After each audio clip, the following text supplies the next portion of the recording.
মৌলা, তোমার রহমতের সামনে আমার গুনার তো কোনো অস্তিত্ব নাই মৌলা।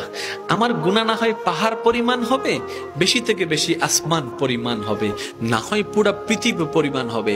তোমার রহমত তো অগণিত, তোমার রহমত তো অসীম, তোমার রহমত তো আনলিমিটেড। এবার রব্বে করিম বলে, তাহলে ঘাবড়াস কেন, তাহলে মন ছোট করস কেন? আরে গুনাহ করেছো তো করেছো, কি হয়েছে?